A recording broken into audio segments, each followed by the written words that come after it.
اعوذ باللہ من الشیطان الرجیم بسم اللہ الرحمن الرحیم الصلاۃ والسلام علی خاتم النبیین وعلی آلہ وصحبہ اجمعین۔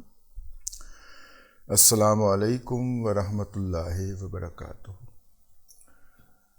پاکستان کے اوپر سوشل میڈیائی حملہ جو ہے وہ اس قدر شدید ہے کہ جنہوں نے اس حملے کے خلاف کھڑا ہونا تھا وہ پہلے ہی گھر بیٹھے ہی ذہنی طور پہ شکست تسلیم کر چکا، اور اس شکست خوردگی کا نتیجہ یہ ہے کہ وہ اپنی صفوں کے اندر انتشار پھیلاتے ہوئے اور مایوسی کے مبلغ بن کے پھرتے ہوئے پائے جاتے ہیں۔ لہٰذا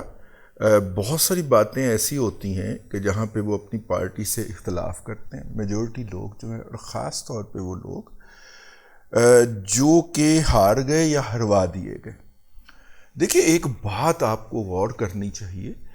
پیپلز پارٹی کا ایک بندہ بولا ہے، گبول صاحب جو ہیں، انہوں نے تو فرمایا کہ جناب ہمارے دوستوں نے ہمیں بتایا ہے کہ سینٹرل پنجاب میں ہم نے 5 کروڑ روپیہ دے کے تو الیکشن والے دن صرف نتائج وصول کیے ہیں۔ اب اس سے آگے وہ کچھ نہیں بولے، ان کا وہ کلپ آیا تھوڑی دیر کے لیے، پھر ریموو کر دیا گیا۔ کس نے پیسے لیے؟ کس کو پیسے دیے گئے ان نتائج کے لیے؟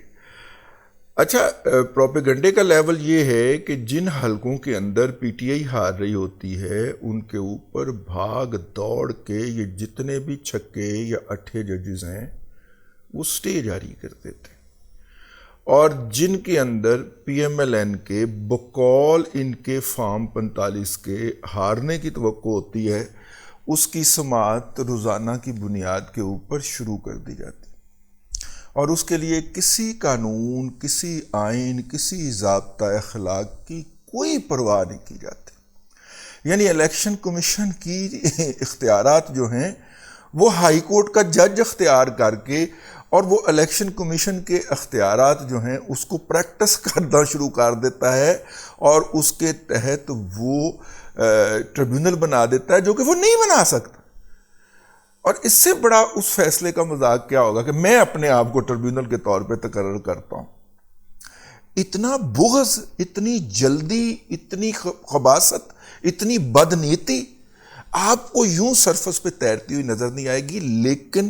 اس کو کور اپ کر دیا جاتا ہے، اور کور اپ کر کے جو پروپیگنڈا ہوتا ہے کہ آپ برے ہیں، آپ چور ہیں، آپ ڈاکو ہیں۔ اب پچھلے دن کل ایک پی ٹی آئی نے وہ جو صنم جاوید ہے اس کی ویڈیو وائرل کی ہوئی ہے، اور اس ویڈیو کے اندر وہ انتہا کی بد زبانی کرتی ہوئی پائی جا رہی ہے اپنے سیاسی مخالفین کے عوض، اور سب سے زیادہ اس کو شیئر جو ہے وہ پی ایم ایل این کے لوگ کر رہے ہیں کہ دیکھیں جی کیسی زبان ہے۔ ارے بھائی، آپ اس کو پھیلانے کا موجب بن رہے ہیں، اور یہ آپ اس کو انہوں تک بھی پھیلا رہے ہیں جہاں تک یہ ادروائز نہیں پہنچ سکے۔ اس نے بیٹھ کے بکواس کیا، وہ اپنے حلقوں کو سیٹسفائی کرے۔ بنیادی طور پہ اس وقت جو چیز پی ٹی آئی اپنے سوشل میڈیا کے ذریعے کامیابی کے ساتھ کر رہی ہے وہ یہ ہے کہ جن لوگوں کو انہوں نے جھوٹ پہ لگایا ہے یا جھوٹے بیانیے پہ لگایا ہے، وہ اس بیانیے کو سٹرینگتھن کرنے کے لیے روزانہ نیا جھوٹ گھڑتے ہیں، اور ان کے پیچھے جو زومبیز لگے ہوئے ہیں یا ان کی بات کے اوپر اعتبار کرنے والے جو زومبیز ہیں، ان کو چونکہ روزانہ ان سکھایا گیا جھوٹ جو ہے اس کو سٹرینگتھن کرنے کے لیے، ری انفورس کرنے کے لیے روزانہ نیا مٹیریل دستیاب ہوتا ہے، تو وہ اس کو ایمان کی لیول پہ لے گئے۔ انہیں اب عمران احمد خان نیازی کی شکل کے اندر نعوذ باللہ من ذالک نقل کفر نہ باشد خدا کا اوتار نظر آتا ہے۔ انہیں نیازی کی شکل کے اندر خدا کا اوتار نظر آتا ہے۔ انگریزی میں اس کو کلٹ فالوئنگ کہتے ہیں۔ یہ کلٹ ہے، انہیں خدا نظر آتا ہے اس کے اندر۔ انہیں نعوذ باللہ وہ اس کو نبی لکھتے ہیں۔ ٹھیک ہے، کیوں لکھتے ہیں؟ کہ ایک جھوٹ ان کو بتایا گیا، پاکستان کی اسٹیبلشمنٹ مقتدرہ کے زیر کنٹرول حکومت سے سال کے 80 ارب روپے، جب ڈالر جو تھا وہ 50 کا تھا یا 100 کا تھا یا 60 کا تھا، اس وقت کتنے پیسے ہوں گے وہ پیسے لے کے اور ان کو گمراہ کرنے والوں کو روس اور ترکی سے باقاعدہ تربیتیں دلوائی گئیں، اور اب وہ سارے جو 2500 کے قریب لوگ تھے وہ اپنی جگہ کے اوپر سوشل میڈیا انٹرپرینیور بن چکے ہوئے، اور ان کے پاس ایسی ویلتھ اور ایسی دولت آئی ہے، کسی نے براہ راست نہیں دی، بلا کے اسے کہا ہو کہ یہ جناب پکڑو 5 لاکھ روپیہ اور ہر مہینے تمہیں پہنچ جایا کرے گا، ایسے نہیں ہوا۔ ان کو سوشل میڈیا کے ذریعے انیبلڈ کیا گیا اور انہوں نے سوشل میڈیا کے ذریعے کمائے ہیں۔ اب ایک دفعہ ہی آپ نے کسی کو طریقہ کار بتانا ہوتا ہے نا، اب وہ سوشل میڈیائی مرسنریز ہیں، جس طرح گل بہادر گروپ جو ہے وہ انڈیا سے پیسے پکڑ کے پاکستان میں کشمیری جہاد کشمیر سے جڑے ہوئے لوگوں کی ٹارگٹ کلنگ کرتا ہے۔ اب یہ گل بہادر جو ہے یہ کسی زمانے کے اندر ہماری اسٹیبلشمنٹ کا لاڈلا بھی رہا ہے، اور یہ پاکستان کی افواج کے ساتھ مل کے جو ہے وہ دوسروں کے ساتھ لڑتا رہا ہے۔ اب وہ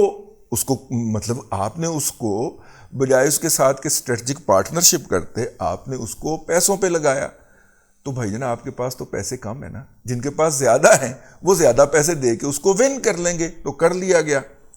ٹھیک ہے۔ اب دیکھیں نا گل بہادر گروپ کے 10 جو دہشت گرد خوارج کتے ہیں انہوں نے حملہ کیا ہے بنو کی کینٹ کے اوپر، اور وہاں پہ باقاعدہ سویلین علاقوں کے اندر گھس گئے ہیں، اور ظاہر ہے کہ انہیں یہی ان کی دماغ سوزی یا سازی کی گئی ہوگی کہ یہاں پہ رہتے ہیں جو ہے وہ پاک فوج کے لوگوں کی فیملیز رہتی ہیں، تو سویلین کو تو انہوں نے ابھی تک کی اطلاعات کے مطابق تو زخمی ہی کیا ہے، لیکن یہ 10 کے 10 خارجی کتے جو ہیں یہ جہنم واصل ہوئے ہیں، اور 8 ہمارے جوان بیٹے جو ہیں وہ ان کو نیوٹرلائز کرتے ہوئے شہید ہو چکے ہیں، اب تک کی اطلاع ہے۔ ہو سکتا ہے یہ فگر آگے بڑھ جائے، ٹھیک ہے، کیونکہ انڈین میڈیا اس حوالے سے کافی زیادہ فگرز کی بات کر رہا ہے، اور یہ وہ خدشات ہیں جس کا اظہار میں نے کچھ 4-5 ولاگ پہلے کیا تھا کہ اس وقت فلسطین جو ہے وہ بہت بڑا ماڈل بنا ہوا ہے ان لوگوں کے لیے جو کہ مارجنلائز کر کے کیمپوں میں محدود کر دیے گئے ہیں، اور میں عرض کرتا ہوں کہ افغان مہاجرین ان کے اندر بہت بڑی ایک مقدار ہے، اور یہ جتنی نفرت ان کے درمیان پھیلائی جا چکی، یعنی کہ پاکستان میں پناہ گزین ہے اور 45 لاکھ افغان مہاجرین کو ہم بھیجتے ہیں تو وہ آگے سے یہی کرتے ہیں، اس افغانستان کی ٹیم کو پاکستان کے اندر سیکیورٹی خدشات ہیں، ٹھیک ہے، اس کو پروپیگنڈے کے ذریعے مائنڈ سیٹ بنانا کہتے ہیں۔ تو یہ مائنڈ سیٹ جو ہے یہ ایک دن میں نہیں بنایا گیا، یہ مائنڈ سیٹ جو ہے اس کو بنانے میں بڑی دیر لگی ہے، اور پاکستان کی حکومت پاکستان کا قومی خزانے کا پیسہ بذریعہ اسٹیبلشمنٹ اس کے اندر استعمال ہوا، ٹھیک ہے۔ اب وہ مائنڈ سیٹ ذہن سازی تو ہو گئی، مائنڈ سیٹ تو ہو گیا، تو خیر کہنے کا مطلب یہ تھا کہ جب بھی کوئی خبر آتی ہے تو سب سے پہلے وہ پوری طرح سوشل میڈیا کے ذریعے اپنے مخالفین کے اعصاب پہ حملہ کرتے ہیں، اور مخالفین چونکہ اس ابلاغی چلاکیوں کو نہیں سمجھتے تو فوری طور پہ کولیپس کر جاتے ہیں۔ پاکستان مسلم لیگ نون نے یہ اعلان کر کے کہ وہ پی ٹی آئی پہ پابندی لگوانے کے لیے سپریم کورٹ جا رہی ہے، اور 3 لوگوں کے خلاف غداری کا مقدمہ کیا جائے گا اس فیصلے کے تحت جو کہ سپریم کورٹ کے ایک بینچ نے دیا تھا، جس میں جسٹس منیب اختر بھی شامل تھے، اور میں آپ کو ابھی لکھ کے دینے کو تیار ہوں۔ جسٹس منیب اختر کہے گا کہ وہ فیصلہ اس وقت کے معروضی حالات کے تحت کیا تھا، اب میں اس فیصلے سے وڈرا کرتا ہوں، تاریخ ہے نا اس کی، ٹھیک ہے نا، تاریخ ہے نا اس کی۔ اب آپ نیچے آگے کہیں گے کہ دیکھیں ماراتون سے انٹریکشن تھا، وہ آدمی وہ تو بڑے خوش دل آدمی ہیں، آپ اس کو سڑے پجے ہوئے بیٹھ کے دیکھتے ہیں بینچ کے اندر بیٹھے ہوئے، خیر یہ باتیں سائڈ پہ رکھتے ہیں۔ لیکن پی ایم ایل این نے جب دیکھا کہ سپریم کورٹ کے مخصوص نشستوں والے مقدمے کے بعد وہ ان کا ووٹ بینک جو ہے وہ پوری طرح بہہ گیا، بکری بہہ گئی ہے، تو انہوں نے اٹھانے کے لیے یہ پریس کانفرنس کروائی۔ پہلے مدافعتی کانفرنس جو تھی وہ عظمہ بخاری صاحبہ نے کی،